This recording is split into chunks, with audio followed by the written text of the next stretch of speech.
reframing, authority building, positioning, messaging, connection, revenue, content.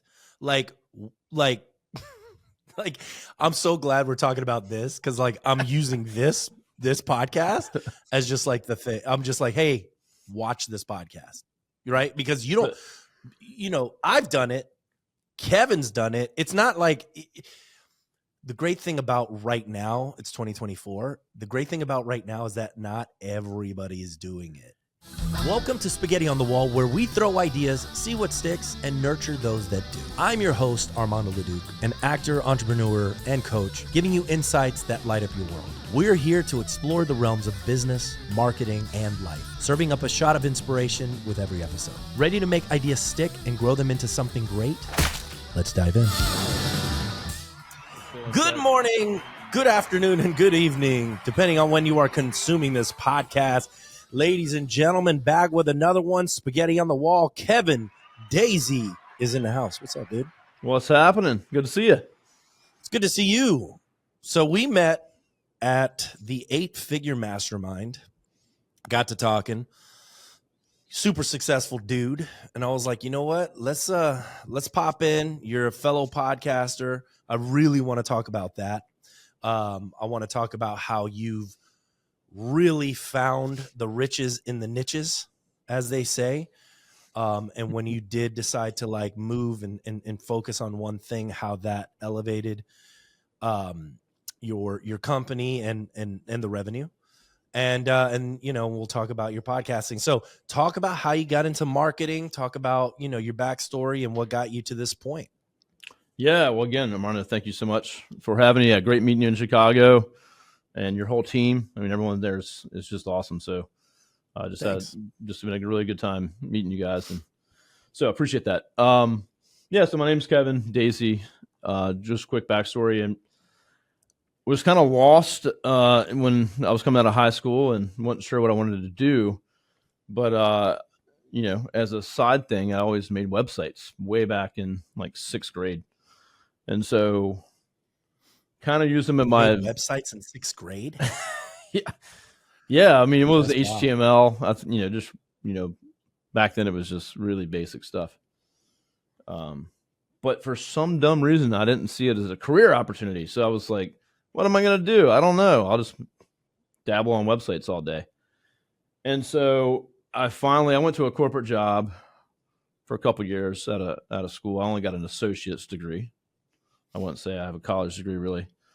I think that school is actually uncredited now, so it doesn't even count probably.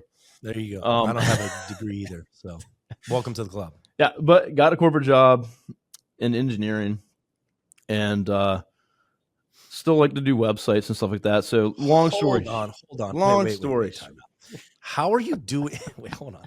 You can't tell me you didn't go to school and then all of a sudden you get a job in engineering. Well, I was on the path to becoming an engineer. I was working under an engineer. So I was actually like a drafter, a CAD tech, if you will. Gotcha. With hopefully a path to engineering the long way, because I didn't go to a 4-year school with an engineering degree. So that looked like a long, dark path. And anyway, here I am doing websites for fun. And I meet some folks and a bunch of entrepreneurs at some random thing I went to. And I was like, oh, I didn't even know what the hell that word was. And anyway, I got the bug, left my job at 23 years old, started my own website design company. And that was in 2006. So there you go. I started my agency doing websites, SEO, graphics, logos, pretty much anything people would pay me for. And I built that company up to be a few folks, maybe 6 folks at one point. And fast forward to now, I'm one of the owners of 3 agencies, niche agencies, and we have over 50 employees full time with clients all around the country. And so we're doing a thing. That's awesome. So talk to me about how you decided, what was the niche first? And or were you guys just? I'm assuming you guys were probably just dealing with everybody, right? At the beginning. At the beginning, yeah, we were just a local, local agency, which is most agencies out there. You start in your local town, you become the local go-to, and that's what I did. I went and met people, networked my ass off, and just got a good reputation. But I worked with everybody, so I'd have a freaking like pizza shop, and then I'd have a hospital or a medical place, a law firm, HVAC company, whatever, you name it. And so, honestly, by joining a mastermind in the agency space, we kept hearing niching. And what is your focus? What are you guys niching on? What are you talking about? So, and it took us a while to kind of come around to like, hey, this is something we should do. Because it feels scary. Be like, well, what are my other clients going to think? What if I say to the world, I only want to work with law firms?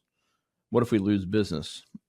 And of course, it's quite the opposite once you do it. But it's just kind of that point where you're like, I don't think we should do that. And I had salespeople going, no, that's not a good idea, because if I get a lead and it's not a law firm, can I not sign them? And so, back to your question. Instead of niching our main agency, which is Array Digital, we started that in 2017. We didn't want to risk that. So we started another agency called Rival Digital. Interesting name. And we decided to go into HVAC, so HVAC. Had a bunch of HVAC clients that we loved, thought it was a good business that's not going anywhere. And so we spun that up. In a nutshell, like secretly almost. We didn't want our team to know that we had done this or what they might think. So anyway, that was the first niche, was HVAC contractors. And what was that like when you made that decision? How quickly was that growth compared to what you were seeing, with Array Digital at the time? Yeah, so Array Digital, when we started Array, we were basically at $1 million in revenue. And that took forever for me to get to. It seemed like, 2006 to 2017, just we were there at that point. And so we were like, okay, well, what if we could do that faster with this new company? So we started it by finding someone to run that company, because we had to continue to focus on Array Digital. And so we found this guy we were kind of mentoring, and he was like, I want to start my own agency. And we were like, hey, what if we started an agency and you run it, and we'll pay you very well. We'll give you profit sharing. And then you don't have to worry about taxes or payroll or all that crap, right? We have that figured out. And he was like, done, sold, sign me up. Well, I had the other problem. Where's the work, right? And so we can't take money from Array and just hand it off to this new one. So we had to go find new work. And so I had a potential client that was like, hey, I want to use you guys. I'm ready to sign up right now. And so I said, hey, we're starting a new agency. Would you mind being the first client? We're only going to work with HVAC. He was like, hell yeah, sign me up. So I kind of had to sign the client, then sign the guy to run it like the next day. And so it was kind of like juggle to make it happen. But all worked out. And what I did is what we said is focused on this one client. It was about $8,000 a month client. So that covers you. It allows us to exist. But let's get our shit together, focus on this one client, and then in a few months, 4 or 5 months, then we can start selling and bringing in new clients. And so that's what we did. So we kind of had a purposeful delay, if you will, which I'm not sure was the best idea, but in about 2.5, I think a year and a half, we were at $1 million. Almost 2 years, we were in $1 million in revenue with that one. That's awesome. And that'll probably be exceeding 4 million. They're probably at 4 million this year. And that was 3 years ago when we started it. All because you niche down.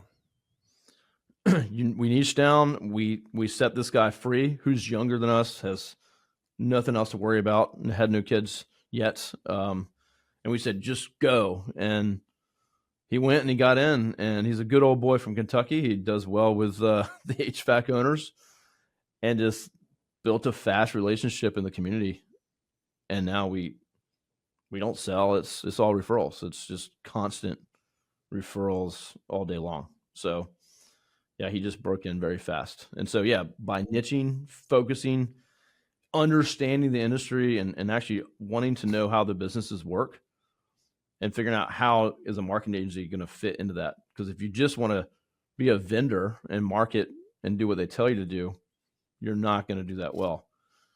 We got in and said, all right, where are their problems? Where do they struggle? And it's beyond marketing and beyond what we can do for them. And so we just kind of started to get deeper and look at the systems that they're using and their CRMs, and not even charging for it. It's just, we're going to help you figure this crap out. And it's just really worked out well for us. That's awesome. So how did the podcast get into the mix? That's great, because that's at the forefront. That is the begin. So when we're starting a new agency, we have 3 now. We're going to start a 4th and a 5th and a 10th, right? We have a portfolio of agencies, and with a back office shared team to run them, right? And so we've kind of figured out a lot of those things. But the podcast is at the beginning of the plan. What's the niche? Research, blah, blah, blah, blah, blah, experience, and podcast, immediate thing. So Array Digital, I have the Managing Partners podcast, and I interview lawyers all over the country, over 300, top lawyers. Louise Scott's been on a few times. So that podcast has allowed Array Digital to break in under the radar, if you will. We're not advertising big dollars. We're not going to conferences, about to be. But the podcast is the reason we broke in. Rival Digital. It's crying. Rival Digital, we started the podcast day 1. That allowed us to break in. We now have a co-hosted podcast with Service Titan, which I don't know if anyone's listening that knows service businesses. Service Titan is the premier back office for those companies. It tracks the trucks on the road. It does everything all the way down to dollars in the door. We host that now, co-host with them. Podcast was the only way we broke in. And then for Crush Digital, which we just started last September, as a med spa podcast, and that's already had tons of episodes and is up and running. So I love it. That is worked into our rollout plan. Choose a niche, find a president to run it, podcast. That's it. I mean, just the mic drop, right? Like I went all in. I've gone all in on the podcast strategy, because like I've been thinking about, how can I get the biggest ROI for any client, right? And look, do people need social media marketing? 100%, right? They need to be on social media on a consistent basis, putting videos out, for sure. But what we realized is that if they do a podcast and they meet with their potential clients, potential joint venture partners, potential referral partners, that just takes off. And they're like doubling, tripling, quadrupling their revenue in like this. And I'm just like, guys, this is the way, right? Because it's all relationships. It's all relationships. It's all connection. And it's not like I've talked about the opportunities that I've had as a result of just doing this podcast.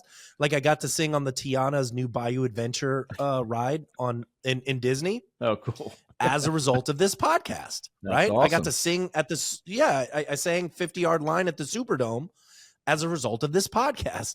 Right. The connections I've made as a result. Lewis Scott was my first podcast guest. It wasn't even called Spaghetti on the Wall at that time. I was just like, man, it was COVID. I brought him in. I was like, hey man, let's have a conversation about how you became just so successful. We rekindled the connection. 3 months later, we're working together, and he's like, referring me all kinds of business. So now I'm like, guys, podcasts are the way. So you tell me how you're using podcasting, on the front end to really make those connections. 100%. I mean, again, I've been doing podcasts for about 4+ years, 5 years, but I used to have just a solo show, right? Entrepreneurship. We have like 1,300 episodes that are just like every day. They're at a daily show for a while, right? And it's just me as hey guys, this tip, I did this, whatever. That doesn't go very far unless you really freaking just become, loved and people are tuning in and you become this brand that people turn to. When we started the podcast for Array, it was one purpose only, was to get in front of our prospect one-on-one, to build that relationship, to learn about them, have the podcast is for them. It's not about us at all. And they appreciate that. And it's free PR. Yeah, they do. It's, and then you have the content. The content's freaking like the byproduct, right? If it was just me on social media posting pictures and videos of myself versus, oh, here's me and Luis Scott, here's me and Armando together, and he shares it and they share it. Luis invited me to his conference, the Mastermind. I'm not a sponsor. I'm not a member. He doesn't let sponsors to that show or those events. He said, hey, would you like to come? It's because he was on the podcast. He would have never asked me to come otherwise.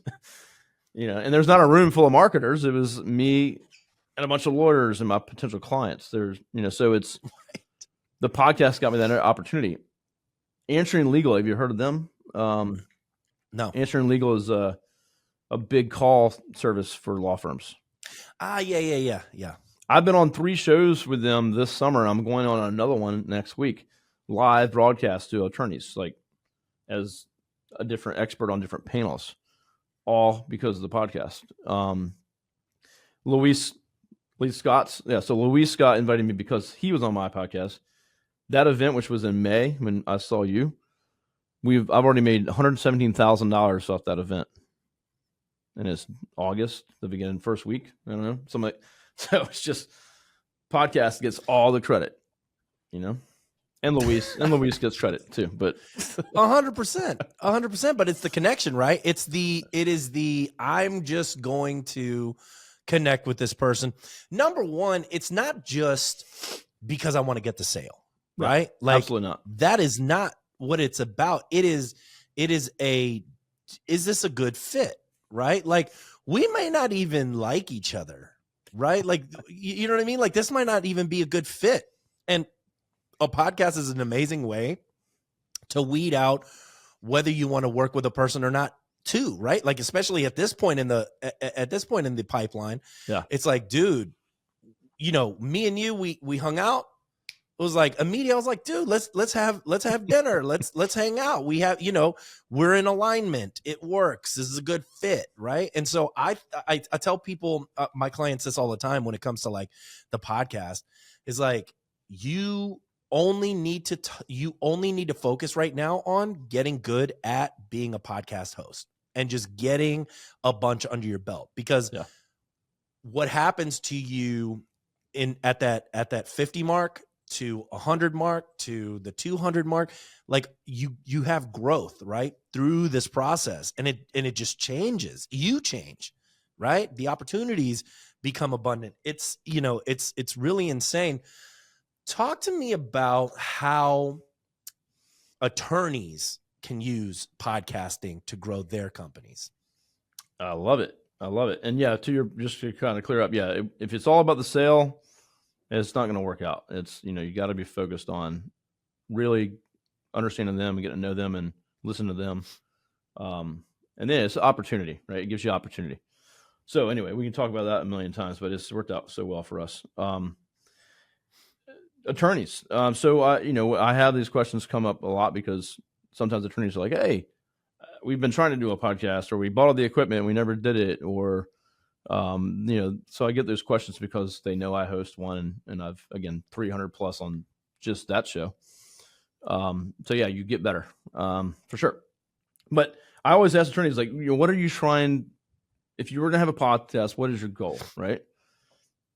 And a lot of them just turn to Well, I just want to like talk about the law, and hopefully people will, listen Want to listen to that? and get tips and stuff. And I actually have 2 or 3 podcast guests in the future or the past that told me they were being pretty successful with the very niche kind of focus on it. And I was actually surprised because they were also geographically focused. But there's only been like 2 that I even know of, I think, that have done well at that. I would say if you're going to do that way, it's for the content to put on your website to say, hey, here's a video of me answering this question or whatever. So it's good to have the handout and say, oh, I've answered this question here. Here's an episode I did.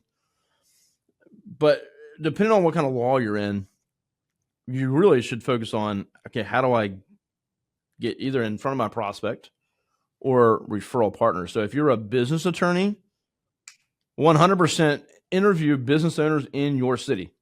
Become the city's business podcast where don't talk about the law at all. Don't even freaking talk about the law. Be like, hey, I'm here. I'm Kevin, and I'm hosting the Virginia Beach business podcast where, new businesses that are opening, new restaurants. I want to talk about all kinds of cool stuff local to get the audience. And then you're interviewing your potential clients as a business attorney, right? Estate planning attorney, whatever, right? Perfect. And you can do this. Everyone that's listening can do this in every little town that they're in. It's ridiculous. Y'all are sitting on money. Y'all are sitting on a gold mine. You're sitting on money. Like, I mean, I told people, I was like, I have a call coming up on Thursday where I'm like, I will double your revenue in the next 6 months. And that's conservative. That is, conservatively speaking, I will double your revenue. Do you know why? Because if you focus on connecting with 5 to 10 people a week, right? And these podcasts don't need to be long. No. 15 minutes, 20 minutes long, right? Yep. You do 5 to 10 of those a week, you're talking 30 to 40 qualified referral partners, prospects that are in your pipeline. You're telling me that you're not going to close deals?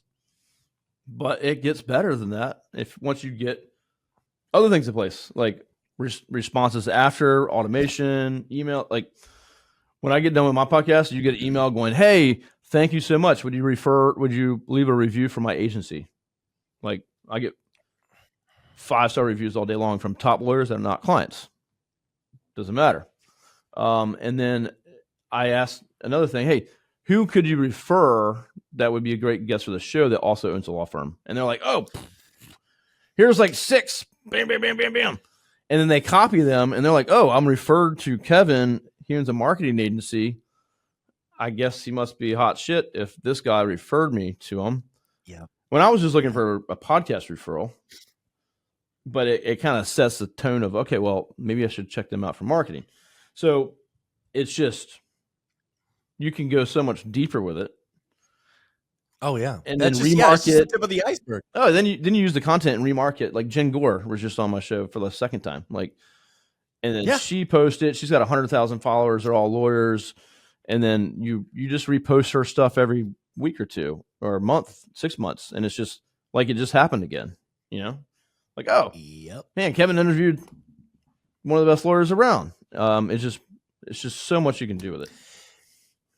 Reframing, authority building, positioning, messaging, connection, revenue, content. Like I'm so glad we're talking about this because like I'm using this podcast as just like the thing. I'm just like, hey, watch this podcast, right? Because you don't, I've done it. Kevin's done it. It's not like. The great thing about right now, it's 2024. The great thing about right now is that not everybody is doing it, right? And you'd be surprised. Not everybody understands this. Yeah, like it's saturated. No, look at the numbers. I mean, compared to, all the other crap that's out there, it's still a huge open market. And people are just, they don't want to do it. And it's easy once you get going. And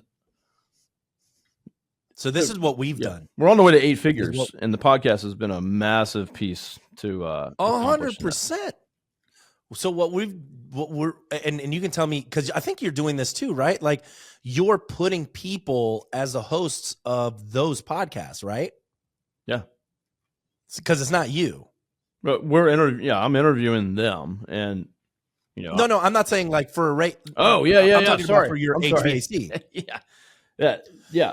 When I start another agency, we find the leader, the president, that we call it.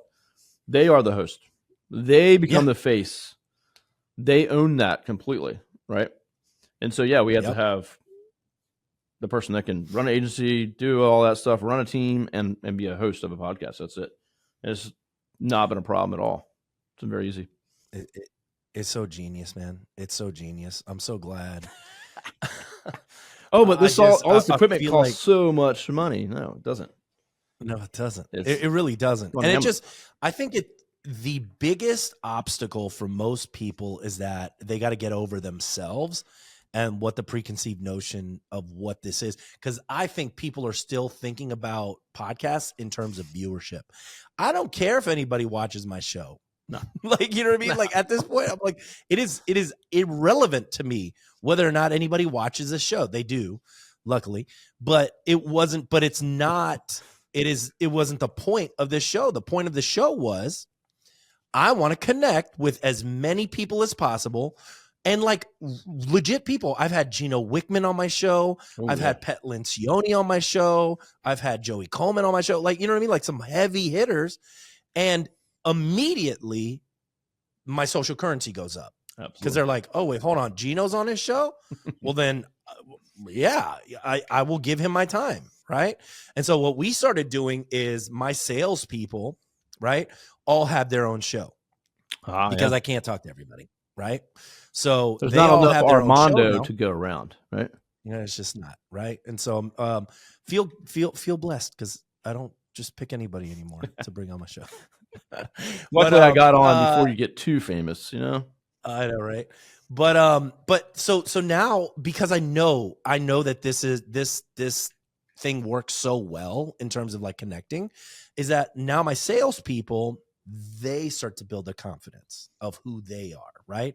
Their messaging gets better. They get more confident. They start getting, they're building their personal brand. And look, if it turns out that they go and they start their own thing, that's awesome. I'm never under the pretenses that this is going to be their first and last job that they ever have, right? If this is the great jumping off point, once again, it's another case study for me that what I'm actually doing for clients actually works. You know what I mean? And it really does. And so now all of the salespeople that I got coming in, they all have their podcasts. They're all connecting on that way.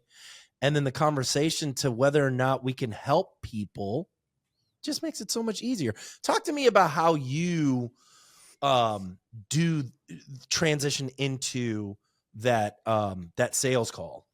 Sure. Yeah. Good point. I've lost a few great people to entrepreneurship, so which is cool. I know them all. I talk to them. Awesome. I talk to them often, and that's the best thing that I think can happen. That they go do their own thing. So that's going to happen. But if you're given the right opportunity and a platform to allow them to be successful, they might stay with you. They might go. So what we do as far as when I'm having the podcast, first off, I've added a pre-call. Because I don't want to get to know them on the podcast only. I want them to show up going, oh, hey, what's up, Kevin?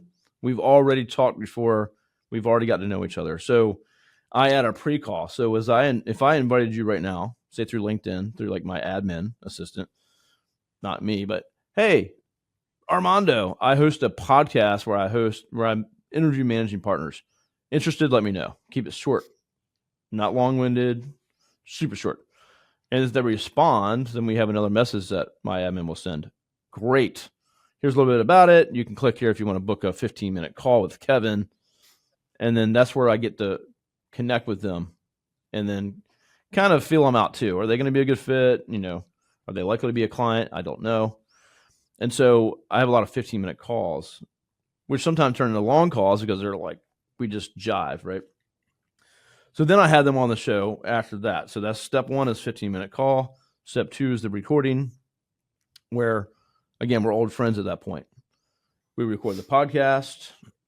then I stop recording, and then we shoot the shit, if they have time, which I try to make time for that part and kind of just get to know them. And that's where I was like, hey, we do marketing for law firms, obviously. That. I have my team digging into your all stuff, and I will get that to you. And so I just want to set up a time to where we can review it with you. It'll be free information, no obligation to work with us, but I feel like we should at least do that for you. And I don't think anyone's ever said no. They're always like, Kevin, yeah, of course.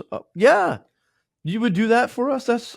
Yeah, excellent. I'm going to bring my marketing person on, or my CEO or CFO, whoever. And, it doesn't always lead to a sale, but they're like, I'm in a contract right now, but I really like you guys. And you showed us a lot of things. So, and they go on the waiting list. Check in with this person in 2 months. Check in with this, so it's just building the funnel up, right? So it's not that difficult to do. And they're gracious that you had them on your show. That's it. I mean, that's it. Like, it's just, that's it. That's You it. know what I mean? Like, don't overthink it. It just, everybody overthinks this thing. Here's the better part that we haven't even touched on. How do you sell to a law firm? How do you sell marketing services to a law firm? Cold calling, a whole room full of people cold calling? Good luck with that shit. No one wants to talk to you. I don't care who I've tried this. Trust me. Called admin. I can get past admins and gatekeepers and all that stuff, but no one wants to know that their website's crappy and you're going to try to fix it for them or whatever. But if I call up right now and say, hey, is Armando there? And they're like, hold on, who's calling? Is this an existing client or a case matter? I'm like, no. We host a podcast called the Managing Partners Podcast, and we were looking to have Armando on the show. I want to see if he'd be a good fit. And they're like, oh, yeah, let me go get him. Like, stop what they're doing. It's a PR opportunity. They win. I hope y'all are writing this down. They win if they bring it to the partner, the owner, right? Hey, this show, they want to have you on this show. Lawyers like to market and advertise. They want to be seen. So we have a platform for that, and especially you make it like, I'm not saying he's a good fit. He was on our list and we're calling to see if he would be a good fit. I'd have to talk to him though. Right. Yeah. And you have the pre-interview. Imagine it's the Today Show called and said, hey, is Armando there? Like, who's this? The Today Show. Right. We might have a spot for him, but we're not sure. Is he available? What would your team do? Yeah, immediately. Be like, hey, it's an amazing opportunity for you, right? Now, I'm not the Today Show, but it's not yet. It's, but it still carries some good weight. And then if people look us up, I've 300 plus guests. I highlight the best ones, and I don't ever have someone go, well, you're not big enough for me to come on. Like, that just doesn't. 100%. Yeah, exactly. Guys, the gold that we just spilt here for you, the only thing that's holding you back right now is execution. That's it. Like, go and execute. Go and do this as fast as you possibly can. Because here's the deal. 6 months from now, you'll kick yourself in the butt not doing it and go, damn, I could have been making all that money. Like, crazy. It's crazy. So there's so many applications. I've given a couple of talks on this actually in my local chamber of commerce and stuff, and people are like, what? Podcasts to for sales, for prospects? Like, holy crap. And so but it always starts with the talk of how do you just start and get off your ass and do it. When we started, man, we literally I would drive to work and have earphones plugged in and record in my truck. It was just an audio podcast, right? And we started that way. Sounded like shit. Didn't like the way I sounded anyway.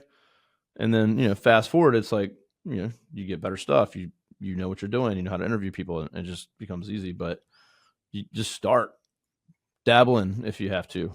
If you hire Armando's company, if you really want to get serious about it. But it's just, I mean, I record every week. I was recording 4 a day. Sometimes I've pulled back on that amount, but I just had Mike McAllowitz on, Profit First author. So now it's kind of like, who can I get? I can get anybody, right? Yeah. I mean, dude, it's 100%. The opportunities, the revenue, the connections, the content. I mean, I can go on and on and on about it. Kevin, where do they find you, man? Well, you can connect with me on LinkedIn at Kevin Daisey. That's Daisey. It's shown below there. I'm always on there. I respond to people. If not, you can go to arraydigital.com to check out my main agency. But pretty much anywhere else, you can connect me on Facebook, Instagram. Super easy to find. Ask Armando. Super.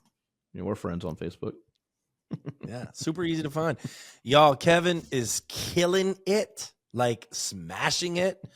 Reach out to him if you guys are looking for do you guys just work with attorneys? If somebody else wanted to come in and get some work done, are you guys going to turn them away or?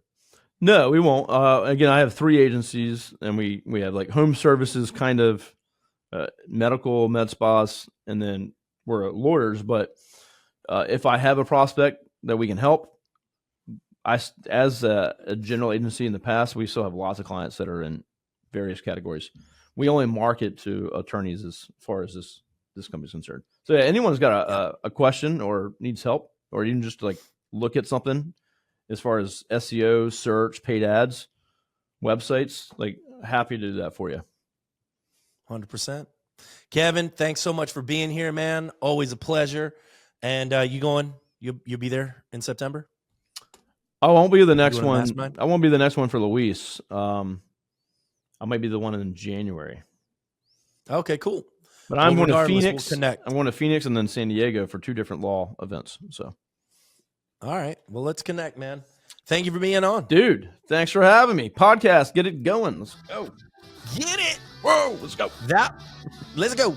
That was Spaghetti on the Wall, ladies and gentlemen, brought to you by Leduc Entertainment for your podcasting, organic social video needs, whatever you need, video sales letters. We got you. Keep listening. Keep watching. We'll see y'all next time.